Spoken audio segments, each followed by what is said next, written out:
Okay, நான் வேலை முடிஞ்சது. நான் கிளம்புறேன்.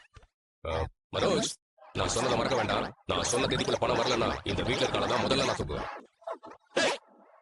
நீ உன் பேராசைக்கு கடன் வாங்க, அதுக்கு அப்பா பொறுப்பேற்றுக்க மாடா.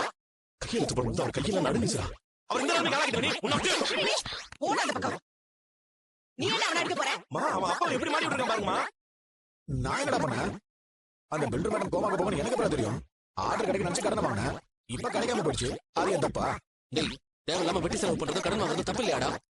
ஏங்க நீங்க கையெழுத்து போட்டு கொடுத்தீங்க 30 லட்சங்க, நாம எப்படி கொடுக்க முடியும்? வந்தவன் சொன்னதை கேட்டீங்கள, ஆளை தூக்கிடுவேங்கிறான். கையெழுத்து போடலன்னா அவன் சும்மா விட்டுருவானா? அவன் ஆளே சரியில்லை. குடும்பத்துல யாருக்காவது ஏதாவது ஆயிடுச்சுன்னு என்ன பண்றது? இப்ப எப்படிங்க இந்த பணத்தை கொடுப்பாவ? அகலக்கால் வைக்காத நான் இவர்கிட்ட 1000 தடவை சொன்னேன், கேட்டானா? மாமா, இப்ப இவருக்கு ஆர்டர் வர போயிடுச்சு. இவரை நம்ம கையெழுத்து போட்டுட்டீங்க. அவ்வளவு பணத்தை எப்படி வேணாலும் திருப்பி கொடுக்க முடியும்? கொடுக்கல அப்படிதானே நம்ம கேட்பாங்க. தெரியுமா என்ன பண்றது? பொறுப்பு எடுத்துக்கிட்ட நான் பாத்துக்கிறேன். நீ இருப்பதான் பண்ற. உன் நிம்மதி கிடைக்கிறதே வேணாம்பா.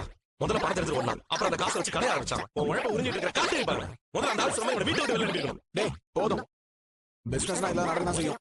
இப்ப என்ன பணம் தானே பிரச்சனை? எனக்காக யாரும் என் கடன் அடைக்க வேணாம். என் கடன் என்கிட்ட கொடுங்க, நானே அடிச்சுக்கிறேன். உனக்கானது கொடுக்கணுமா?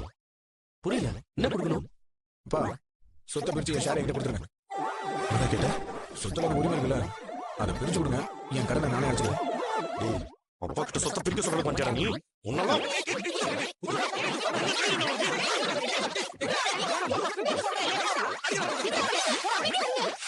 அப்பா பொறுப்பாக சொத்தை பிரிச்சு கேட்டு இருக்கிறான். எப்பா இப்படி கலந்து பிடிக்கிறது? சொத்தா வேணும் உனக்கு? கடவுளே, ஏங்க இந்த வீட்டுல இப்படி எல்லாம் நடக்குதோ? என்ன உன்னால வருது? எந்த நேரத்துல உன்னை என் பிள்ளைக்கு கட்டி வச்சனோ அப்பத்துல இருந்து அவன் வாழ்க்கை இப்படி ஆயிடுச்சு. ஆண்டி, நான் என்ன எல்லாம் நீ வந்த நேரம் தான். பணக்கார வீட்டு பொண்ணுன்னு சொல்லி ஏமாத்தினேன். என் பிள்ளைக்கு பெரிய ஆள் வாங்கி கொடுத்துட்டேன். பணக்காரனாக்க போறேன்னு சொன்னேன். இப்ப மொத்தமா போச்சு.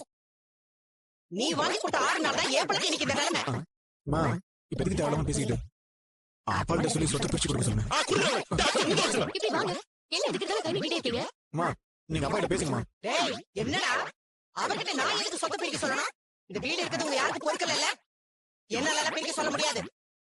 ஓ கடனை நீதான் பாத்துக்கணும். சொத்தை பிரிச்சா உன் பொண்டாட்டி அடி ஒண்ணு இல்லாம ஆக்கிடுவா. அப்புறம் நடு ரோட்ல தான் நிக்கணும். நானும் உங்க கூட சேர்ந்து ரோட்ல நிக்கவா? மா, என்னம்மா நீ? டேய், இத பாரு, என் உயிர் இருக்கிற வரைக்கும் இந்த வீட்டை நான் கூறு பண்ண விட மாட்டேன்.